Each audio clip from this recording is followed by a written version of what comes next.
Shalom Bapak Ibu Saudara. Renungan kita pagi hari ini kita ambil dari Mazmur 139 ayat yang ke-16 ya. Mari saya baca. Matamu melihat selagi aku bakal anak, dan dalam kitabmu semuanya tertulis hari-hari yang akan dibentuk sebelum ada satupun daripadanya. Ini pemasmur bahkan mengaku, bagiku betapa sulitnya pikiranmu, ya Tuhan. Nah, jadi Bapak Saudara, ayat ini sebenarnya sederhana. Tetapi karena ada konsep kehendak bebas yang mutlak, ini yang membuat menjadi sulit ya. Karena di sini dikatakan jelas bahwa kita udah dilihat ini semuanya, udah jadi bakal anak pun sudah dilihat. Dan dalam kitabnya Tuhan ya, semuanya udah tertulis, bukan sebagian. Apa yang tertulis itu hari-hari yang akan dibentuk sebelum satu pun ada. Jadi artinya kita yang hidup ini hanya menjalani hari-hari yang sudah tertulis itu ketika kita masih bakal anak. Bahkan sebelum dunia ini ada, kita sudah dipilih ya. Itu sebenarnya sederhana, asal jangan ada konsep kehendak bebas mutlak. Kalau ada kehendak bebas mutlak, ya berarti Tuhan harus menghargai kehendak makhluk yang dengan mutlak ya, nggak boleh diatur ya. Karena di sini jelas kelihatan bahwa Tuhan menentukan segalanya. Perjalanan hidup orang semua ditentukan oleh Tuhan. Nah ini jadi kadang-kadang kan bingung ya. Nah sekarang saya mau bicara dulu. Ada orang bicara mengenai Adam itu punya kehendak bebas mutlak sehingga dia boleh memilih. Apakah dia mau pilih pohon kehidupan atau dia mau pilih pohon pengetahuan. Yang baik dan yang jahat itu. Kalau kita pikir seolah-olah Adam punya kehendak bebas mutlak. Dia bebas milih dan ternyata dia memilih pohon pengetahuan yang membuat dia jatuh dalam dosa. Tapi kalau saudara baca di Roma pasal 8, itu jelas bahwa kejatuhan Adam itu bukanlah pilihan Adam. Itu kehendak Bapa di sorga sebagai suatu cara untuk memproses manusia, seluruh manusia, Adam dan seluruh keturunannya, supaya bisa menjadi serupa segambar dengan dia. Mari saya baca dulu ya, Roma pasal 8 ayat yang ke-19 ya, atau 20 langsung lah ya.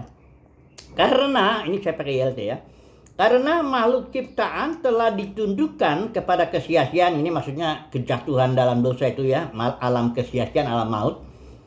Bukan karena kehendaknya sendiri, bukan karena kehendak Adam, tetapi karena dia yang telah menundukkannya. Dia di sini adalah Bapa di sorga itu, huruf besar di sini, dia yang telah menundukkannya, tapi atas dasar pengharapan, ayat 21, bahwa makhluk ciptaan itu sendiri juga akan dimerdekakan nanti ya, dari perbudakan kebinasaan kepada kemerdekaan kemuliaan anak-anak Elohim.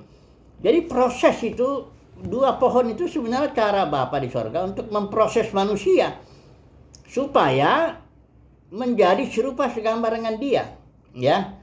Bagaimana caranya? Nanti di akhir zaman ada tampil putra-putra Elohim yang dinantikan oleh seluruh makhluk. Nah, melalui putra-putra Elohim inilah terjadi pembebasan ciptaan dari perbudakan kebinasaan, masuk ke dalam kemerdekaan kemuliaan putra-putra Elohim. Jadi itu kejatuhan Adam bukan pilihan bebas, kehendak bebas Adam dalam arti yang mutlak, itu bukan. Itu memang rancangan Bapa di sorga yang nentuin supaya Adam jatuh. Nah, saudara kan bingung, kenapa? Ya memang begitu. Karena ini ayat kedaulatan Bapa tuh harus ditegakkan. Dia yang harus menentukan. Jangan ada satu makhluk yang bisa menentukan. Kalau begitu nanti kedaulatannya berhenti di situ, ya. Nah, apakah makhluk punya kehendak? Oh ya jelas punya kehendak. Oh, binatang aja punya kehendak. Pohon aja pernah Yesus kutuk itu yang gak berbuah tuh. Karena dalam satu pengertian itu pohon punya kehendak ya. Dia bertanggung jawab. Kenapa gak berbuah? Ya itu kan gitu. Manusia bertanggung jawab. Adam bertanggung jawab atas kejatuhannya. Dan dia ada akibatnya toh ya. Sudah kita tahu perempuannya pun ada akibatnya. Nah jadi kehendak itu ada. Makhluk punya kehendak. Tapi kehendak bebas mutlak itu tidak ada. Karena segala sesuatu ditentukan oleh Bapa di sorga. Segala sesuatu berasal dari dia, oleh dia yang ngegerakkan itu, dan kepada dia, kepada tujuannya, kepada maksudnya, kepada kemuliaannya. Nah, oke, ada lagi satu cerita. Katanya iblis itu tadinya malaikat baik, Lucifer. namanya katanya ya. Terus dia punya kehendak bebas mutlak. Terus dia tiba-tiba berontak, saya nggak mau melayani Tuhan. Bawa lagi sepertiga katanya ceritanya itu. Jadilah dia iblis dan roh jahatnya itu ya. Apa betul begitu? Apa betul iblis itu tadinya malaikat baik terus jadi jahat karena kehendak bebas mutlaknya itu loh? Nggak gitu. Iblis itu diciptakan oleh Tuhan. Mari saya baca dari beberapa ayat saja. Mudah aja itu, gampang. Kejadian 3 ayat 1 itu, perhatikan. Adapun ular ialah yang paling cerdik, saya baca ya. Adapun ular ialah yang paling cerdik dari segala binatang di darat yang dijadikan oleh Tuhan. Ular ini siapa? Sebab ular di sini bisa ngomong. Ular ini juga makan debu. Enggak ada ular yang jasmani yang bisa ngomong dan juga makanannya makan debu. Ular itu ya makan, kalau nggak makan kodok, ada yang makan kambing juga. Jadi ular di sini kalau kita lihat di Wahyu pasal 12 atau pasal 20 itu ular tua itu, ancient serpent itu artinya ular yang sejak semula itu adalah naga, itu adalah setan.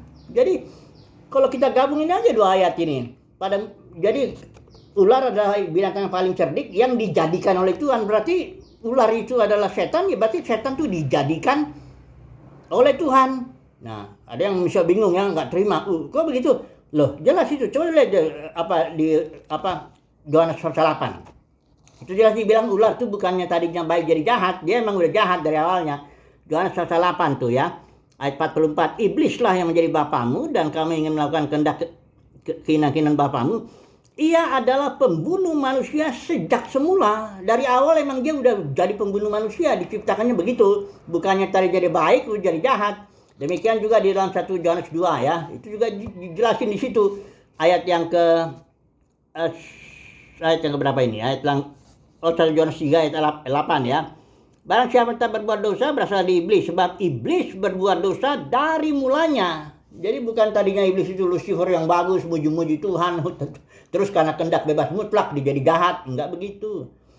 Itu banyak teolog-teolog itu dia berbuat begitu karena dia ingin mengelak seolah-olah penderitaan atau segala penyakit di dunia ini bukan berasal dari Tuhan ya. Jadi dibikinlah cerita dongeng, diambillah Yesaya 14 itu, padahal konteks itu Raja Babel. Dibilanglah ini dia ceritanya nih, atau di Yehezkiel 28 itu di situ konteksnya Raja Tirus. Tapi dikutip lah. Kalau soal ngutip ayat mengenai bikin cerita, saya juga bisa bikin cerita yang lebih dahsyat barangkali ya, lebih dramatis gitu ya. Saya bisa ngambil ayat-ayat begitu, comot bikin bikin cerita.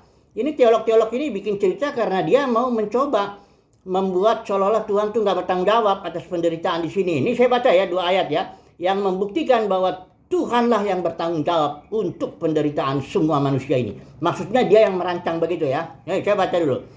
Yesaya 45. Akulah Tuhan dan tidak, ini ayat yang ke-6 ya. Akulah Tuhan dan tidak ada yang lain. Yang, perhatikan, menjadikan terang, menciptakan gelap.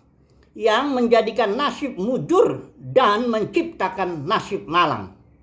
Tuhan itu yang bikin itu. Akulah Tuhan yang membuat semuanya ini. Saudara bikin kok gitu. Percaya aja dulu ya, emangnya jangan pakai otak yang sebesar bapau mau coba-coba membela Tuhan. Jangan, Tuhan nggak usah dibela. Katakan aja yang benar. Tuhan bilang begitu, aku Tuhan yang bikin begitu kok. Nasib mujur itu aku yang bikin, nasib malang aku juga yang bikin. Coba dulu kita lihat lagi Amos ya. Di kitab Amos nih pasal 3 ya. Ayat 6. Adakah terjadi malapetaka di suatu kota dan Tuhan tidak melakukannya? Artinya Tuhan yang melakukan malapetaka di suatu kota. Kalau ada malapetaka, entah itu banjir, entah tsunami, entah apa, itu Tuhan itu yang ngerjain. Saudara kan bingung. Udahlah, nggak usah bingung. Percaya aja. Kita bilang gitu, segala sesuatu berasal dari dia. Tapi ada maksudnya. Atau kasus Ayub. Ayub, banyak orang Kristen juga tuh nggak terima tuh. Wah, Tuhan yang memberi, Tuhan yang mengambil. Kok Tuhan yang, biasanya Tuhan tuh hanya memberi yang baik. Iblis bikin yang jahat. Nah itulah dia. Jadi punya dualisme, dua Tuhan. Satu Tuhan yang baik namanya Tuhan Yesus, satu Tuhan yang jahat namanya iblis. Banyak orang Kristen punya dua Tuhan loh, ya. Saya nggak mau itu, saya punya satu Tuhan yang menentukan segalanya. Itu rasanya, makanya saya aman, damai saya bersama dengan Tuhan. Karena dia yang menentukan. Iblis nggak bisa tiba-tiba jitak kepala saya dari belakang. Kalau dia punya kehendak bebas, tiba-tiba Tuhan sedang entah kenapa, tiba-tiba saya dijitak, itu bagaimana? Tiba-tiba nanti ada yang memberontak lagi, ya, malaikat, tambah banyak iblisnya. Ini cerita saudara jangan yang konyol-konyol deh. Percaya aja apa yang Alkitab bilang. Kalau emang Alkitab bilang begitu, terimalah, amin. Puji Tuhan. Engkau Bapa berdaulat Engkau menentukan segala sesuatu. Sebagai ayat penutup ini ya, saya ambil satu ayat dari doa Paulus. Paulus ngajarin kita supaya berdoa. Perhatikan ya 1 Timotius.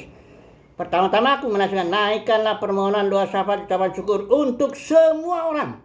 Ya, doakan itu semua orang, itu namanya raja-raja, semua pembesar, semua supaya hidup tenang. Ayat 4, sebab yang menghendaki, ini Bapa di surga ya, juru selamat kita, menghendaki supaya semua orang diselamatkan.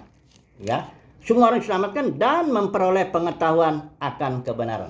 Nah sekarang saya tanya, kalau Bapak menghendaki semua diselamatkan, jadi nggak itu? Jawab dulu deh. Ada yang banyak, oh enggak, Bapak tuh sebenarnya berkehendak menyelamatkan, tapi sayang, manusia kepalanya batu, keras kepala, setan juga menggelapkan dia, sehingga ya Bapak di surga nggak bisa berbuat apa-apa.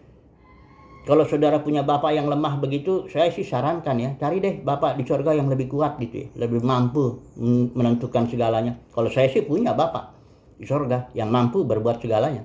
Mampu dia berdaulat menentukan segalanya. Kalau Bapa di surga berkehendak menyelamatkan semua manusia, selamat semua manusia pada akhirnya. Hanya ada caranya, ada urut-urutannya. 1 Korintus 15 itu.